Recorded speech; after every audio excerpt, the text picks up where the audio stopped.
ಓಂ ಸರ್ವಪ್ರಾಣಿ ಹೃದಿಸ್ಥಾಯ ವಾಮನಾಯ ನಮೋ ನಮಃ. ಅದಾಯಿತು. ಈಗ ಅಗ್ನಿ ದೃಷ್ಟಾಂತ ಕೊಟ್ಟು ಏನಂತ ರೂಪಂ ರೂಪಂ ಪ್ರತಿರೂಪೋ ಬಹುವ, ಪ್ರತಿಯೊಂದು ಕೂಡ ಪ್ರತಿಬಿಂಬವಾಗಿ ಬರುತ್ತೆ. ಅಗ್ನಿ ಇದೆ ಅಂತ ತಿಳ್ಕೊಬೋಣ. ಪರಮಾತ್ಮನೇ ಮೂಲತಃ ಅಗ್ನಿ ಪರಮಾತ್ಮನೇ.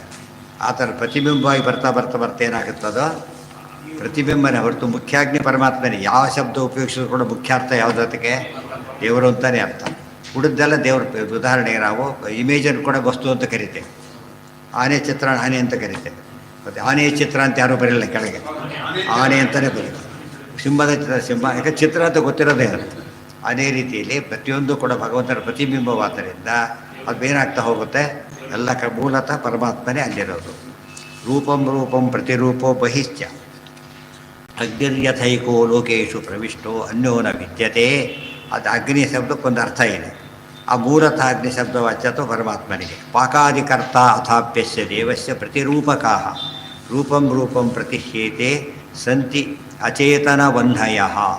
ಚೇತನ ವನ್ಯಗಳು ಅಚೇತನ ವನ್ಯಗಳು. ಅಚೇತನ ವನ್ಯ ಅಂದ್ರೇನು? ಬರೀ ಫೈರ್. ಅಚೇತನ ಅಭಿಮಾನಿ ದೇವತೆ ಆತ ಚೇತನ. ಆದರೆ ಪ್ರತಿಯೊಂದಕ್ಕೂ ಕೂಡ ಏನಿದೆ? ಬಾವಿ. ಯಾರು ಬಾವಿ?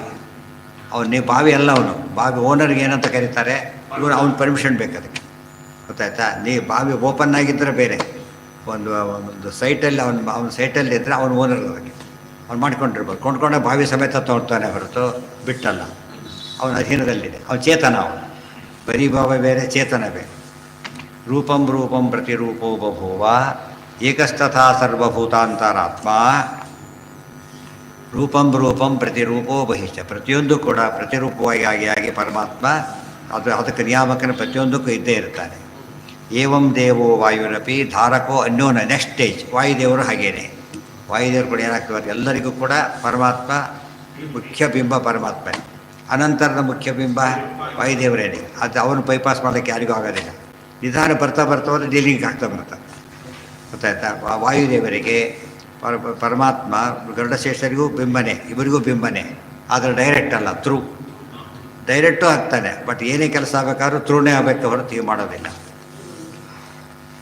ಏವಂ ದೇವೋ ವಾಯುರಪಿ ಧಾರಕೋ ಅನ್ಯೋನ ವಿದ್ಯತೆ. ರೂಪಂ ರೂಪಂ ತಥಾಪ್ಯಸ್ಯ ಪ್ರತ್ಯಭೂತ್ ಪ್ರತಿರೂಪಕಃ ಅಚೇತನ ಸ್ಪರ್ಶಗಮ್ಯೋ ಯೋಯಂ ಏವಂ ಜನಾರ್ದನ. ಅಚೇತನ ವಾಯು ಇದೆ.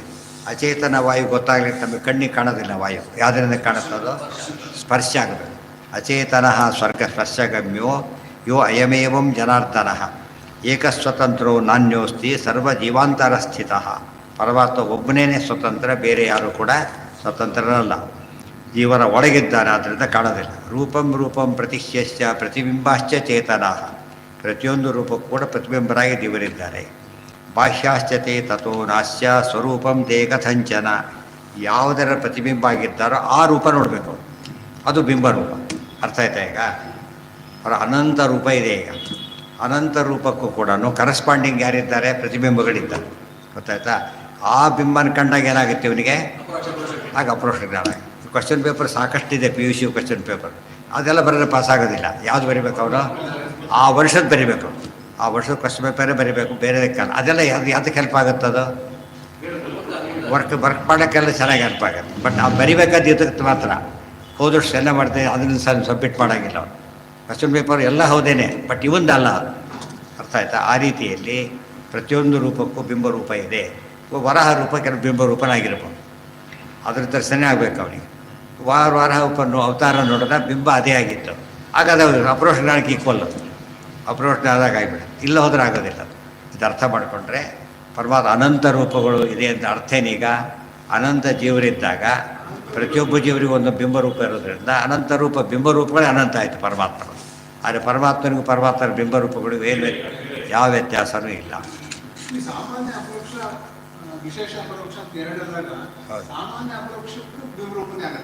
ಆಗೋದಿಲ್ಲ. ಇವರು ಕೃಷ್ಣನ್ ನೋಡ್ತಾರೆ, ಅವ್ರು ಯಾರಲ್ಲ ಸಾಮಾನ್ಯ ಅಪ್ರೋಚ್ ಅಷ್ಟೇ. ಅದರಿಂದ ಹೆಲ್ಪ್ ಆಗುತ್ತೆ, ಬಟ್ ಅಲ್ಟಿಮೇಟ್ ಅಲ್ಲ. ಅಲ್ಟಿಮೇಟ್ ಅಲ್ಲ ಅದು. ಅಯ್ಯೋ ದುರ್ಯೋಧನ ಅದನ್ನು ನೋಡಿದ, ಉಪಯೋಗ ಇಲ್ಲ ಅದರಿಂದ ಅವನಿಗೆ. ಅದು ಅಪ್ರೋಚ್ ಜ್ಞಾನವೂ ಆಗಲಿಲ್ಲ, ಉದ್ಧಾರಕ್ಕೂ ಕಾರಣ ಆಗಲಿಲ್ಲ. ಯೋಗ್ಯರು ನೋಡಿಬಿಟ್ರೆ ಹೆಲ್ಪ್ ಆಗುತ್ತೆ. ಗೊತ್ತಾಯ್ತಾ? ಆದರೆ ಅದೇ ರೂಪ ಆಗಿದ್ದವ್ರಿಗೆ ಭಾರಿ ಖುಷಿ. ಸಾಧನೆ ಬೇರೆ ಒಳ್ಳೆ ಚಾನ್ಸ್ ಸಿಕ್ಕಾಗ. ರೂಪಂ ರೂಪಂ ತಥಾಪ್ಯಸ್ಯ ಪ್ರತ್ಯಭೂತ್ ಪ್ರತಿರೂಪಕಃ ಏಕಸ್ವತಂತ್ರೋ ನಾನ್ಯೋಸ್ತಿ ಸರ್ವಜೀವಾಂತರಸ್ಥಿತಃ ರೂಪಂ ರೂಪಂ ಪ್ರತಿಹ್ಯಸ್ಯ ಪ್ರತಿಬಿಂಬಾಶ್ಚ ಚೇತನಾಃ ಬಾಹ್ಯಾಶ್ಚ ತೇ ತಥೋ ನಾಸ್ಯ ಸ್ವರೂಪಂ ತೇ ಕಥಂಚನ ಅನಾದಿ ಪ್ರತಿಬಿಂಬಾಶ್ಚ ಬಭೂವುಸ್ತೆ ಹಿ ಅನಂತಕಾಃ. ಅನಂತ ಜೀವರಿದ್ದಾರೆ, ಒಂದೊಂದು ರೂಪಕ್ಕೂ ಪ್ರತಿಬಿಂಬಗಳಿವೆ, ಆ ರೂಪ ಮತ್ತೆ ಪ್ರತಿಬಿಂಬಗಳಿವೆ, ಬೆಳೀತಾ ಬೆಳೀತಾ ಹೋಗುತ್ತೆ. ನಮ್ಮ ಬಿಂಬ ಯಾವುದು ಎಂಬುದನ್ನು ನಮ್ಮ ಗುರುಗಳು ಏನಾಗಿರ್ತಾರೆ ಆ ಲೆವೆಲ್ಲೇ ಬಂದಿರ್ತಾರೆ, ಅದೇ ಫೀಲ್ಡಲ್ಲಿ ಇರ್ತಾರೆ, ಆ ಸಬ್ಜೆಕ್ಟಿನ ಮೇಸ್ಟ್ ಆಗಿರ್ತಾರಲ್ಲ. ಇವತ್ತು ಕೆಮಿಸ್ಟ್ರಿ ಟೀಚ್ ಮಾಡೋನು ಒಳ್ಳೆಯ ಸ್ಟೂಡೆಂಟ್ಗೆ ಕೆಮಿಸ್ಟ್ರಿ ಮೇಸ್ಟ್ ಆಗಿರ್ಬೇಕಲ್ಲ, ಆ ಥರ ಬಿಂಬ ಎಲ್ಲ ಒಂದೇ ರೀತಿ ಬಿಂಬೋಪಾಸಕರಿರ್ಬೋದು. ಅಥವಾ ದೊಡ್ಡವರಾಗಿದ್ದು ಎಲ್ಲರ ಬಿಂಬನೂ ಗೊತ್ತು ಅವರಿಗೆ, ಯಾವ್ದು ಬೇಕಾದ್ರೂ ಹೇಳ್ಬೋದು. ಕರಸ್ಪಾಂಡಿಂಗ್ ಗುರು ಮಾತ್ರ ಅದಕ್ಕಾಗಿದ್ದರೆ ಸಾಧ್ಯ, ಇಲ್ಲದೋದ್ರಾಗೋದಿಲ್ಲ. ಸೂರ್ಯೋ ಯಥಾ ಸರ್ವಲೋಕಸ್ಯ ಚಕ್ಷುಃ ನ ಲಿಪ್ಯತೆ ಚಾಕ್ಷುಷೈರ್ಬಾಹ್ಯದೋಷೈಃ ತ ಏಕಸ್ಪಥಾ ಸರ್ವಭೂತಾಂತರಾತ್ಮ ನ ಲಿಪ್ಯತೆ ಲೋಕ ದುಃಖೇನ ಬಾಹ್ಯ. ಆಗೊಂದು ಪ್ರಶ್ನೆ ಬಂತು, ಹಾಗಿದ್ದರೆ ಪರಮಾತ್ಮನೇ ಲೇಪ ಆಗಲಿ ಅಂತ ಕೇಳಿದ್ರೆ ಲೇಪ ಆಗೋದಿಲ್ಲ. ಬಿಂಬ ಪ್ರತಿಬಿಂಬಗಳಲ್ಲಿ ಬಿಂಬಕ್ಕಾಗಿದ್ದಲ್ಲ ಪ್ರತಿಬಿಂಬಕ್ಕಾಗಿ ಬಿಡುತ್ತೆ. ಪ್ರತಿಬಿಂಬದ ದೋಷ ಯಾವುದಕ್ಕಾಗೋದಿಲ್ಲ? ಬಿಂಬಕ್ಕಾಗೋದಿಲ್ಲ. Very important. ತುಂಬ ಜನ ಏನು ತಪ್ಪು ತಿಳ್ಕೊಂಡ್ಬಿಡ್ತಾರೆ. ಪ್ರತಿಬಿಂಬ ಅಂತ ಒಪ್ಕೊಂಡ್ಬಿಟ್ರೆ ದೇವರಿಗೆ ದೋಷ ಬರುತ್ತೆ, ನಮ್ಮಲ್ಲಿ ದೋಷ ಇರೋದು. ಅದು ಬರೋದು ಐಕ್ಯ ಒಪ್ಕೊಂಡ್ರೆ ಬರುತ್ತೆ ಹೊರತು ಇದಕ್ಕೆ ಬರೋದು ಸಿಮಿಲಾರಿಟಿ ಒಪ್ಕೊಂಡ್ರೆ ಬರೋದಿಲ್ಲ. ಇವತ್ತು ಅವನ ಎದುರಿಗೆ ಕೂತಿದ್ದಾನೆ, ಅವನ ಫೋಟೋ ಹರಿದಾಕ್ತಾನೆ, ಇವನೇನಾರು ಆಯ್ತಾ? ಒಬ್ಬ ಬರುತ್ತೆ, ವಿಚಾರ ಬೇರೆ. ಬಟ್ ಏನಾಗಿಲ್ಲ, ಇವನು ಯಾವ ಉನ್ನತನೂ ಬಂದಿಲ್ಲ. ಯಾಕೆಂದ್ರೆ ಪ್ರತಿಬಿಂಬ ಆದರೆ ಬಿಂಬಗಾಯ್ತು. ಈಗ ಹೋಯ್ತು, ಎಷ್ಟು ಪ್ರತಿಬಿಂಬ ಇದ್ದರೂ ಅಷ್ಟೇ, ಎಷ್ಟು ಫೋಟೋ ಇದ್ದರೂ ಕೂಡ ಇದ್ದವ್ರ ಫೋಟೋ ಆಯ್ತೆ ಹೊರತು ಇವನು ಫೋಟೋ ಆಗಲಿಲ್ಲ. ಅವರಿಲ್ಲ, ಈಗ ಫೋಟೋ ಇದೆ ಅಷ್ಟೇ. ಪ್ರತಿಬಿಂಬ ನೋಡಿ, ಬಿಂಬ ನಾಶ ಆಗಿದೆ, ಈಗ ಪ್ರತಿಬಿಂಬ ನಾಶ ಆಗಿಲ್ಲ. ಅರ್ಥ ಆಯ್ತಾ?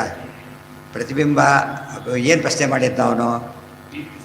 ಬಿಂಬ ಇರೋವರೆಗೂ ಪ್ರತಿಬಿಂಬ ಇರಬೇಕು. ಉದಾಹರಣೆ, ಕರಡಿ ಮುಂದೆ ನಿಂತಿದ್ದೇವೆ, ಕರಡಿ ಕಾಣಿಸ್ತಾ ಇದೆ ಈಗ ನಮ್ಮ ಪ್ರತಿಬಿಂಬ. ನಾವು ಈ ಕಡೆ ಸರ್ಕೊಟ್ಟ ತಕ್ಷಣ ಏನಾಯಿತು? ಕಾಣೋದಿಲ್ಲ. ಅಥವಾ ಕರಡಿ ಹೊಡೆದೋದ್ರೂ ಕೂಡ ಕಾಣೋದಿಲ್ಲ. ಅದೇ ರೀತಿಯೇ ಅಂತ ಹೇಳ್ತಾರೆ. ಇಲ್ಲ, ಇವತ್ತು ನಾವೆಲ್ಲ ಪ್ರತಿಬಿಂಬ. ಈಗ ನಾವೆಲ್ಲ ಪ್ರತಿಬಿಂಬ. ನಮಗೆ ಎಷ್ಟೋ ಫೋಟೋಸು ಏನೋ ಸಾವಿರಾರು ಇರುತ್ತೆ ಅಂತ ತಿಳ್ಕೊಬೇಡ. ಅವೆಲ್ಲ ನಾಶ ಆದರೂ ಕೂಡ ನಮಗೇನೂ ಆಗೋದಿಲ್ಲ. ಆದರೆ ಇವನೇ ಹೋಗಿಬಿಟ್ಟ, ಪ್ರತಿಬಿಂಬ ನಾಶ ಆಗಿಲ್ಲ. ಪ್ರತಿಬಿಂಬ ನಾಶ ಆಗಿಲ್ಲ. ಯಾತಕ್ಕೆ? ಅದು ಪ್ರತಿಬಿಂಬ. ಆ್ಯಕ್ಚುಲಿ ಕನ್ನಡಿಯಲ್ಲಿ ಕಾಣೋದು ಪ್ರತಿಬಿಂಬ. ಕನ್ನಡಿಯಲ್ಲಿ ಕಾಣೋ ಪ್ರತಿಬಿಂಬಕ್ಕೆ ಬಿಂಬ ಎದುರಿಗೆ ಇರಬೇಕು, ಬೇರೆ ಕಡೆ ಇದ್ದರೆ ಉಪಯೋಗ ಇಲ್ಲ. ಆದರೆ ಇಲ್ಲಿ ಮಾತ್ರ ಏನಿರ್ಬೋದು? ಆಗಿದ್ದರೆ ಸಾಕು, ಆಗಿದ್ದು ಬಿಟ್ಟರೆ ಸಾಕಷ್ಟೇ.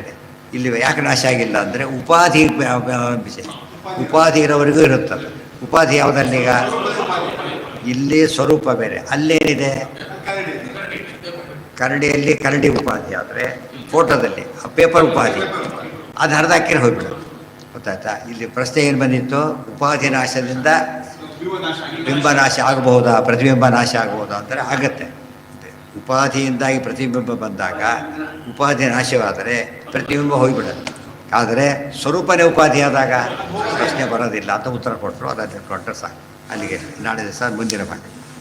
ಸರ್ವೇಂದ್ರಿಯ ಪ್ರೇರಕೇಣ ಶ್ರೀ ಪ್ರಾಣಪತಿನೇರಿತ ಯದವೋಚಮಹಂ ತೇನ ಪ್ರಿಯತಾಂ ಕಮಲಾಲ. ಈ ಮಾಹಿತಿ ಯಾತ ಕಾಟಕ ಮುಖ್ಯ ಅಂದರೆ ಬಿಂಬ ಪ್ರತಿಬಿಂಬವ ಎಕ್ಸ್ಪ್ಲೇನ್ ಮಾಡೋದಿಲ್ಲ.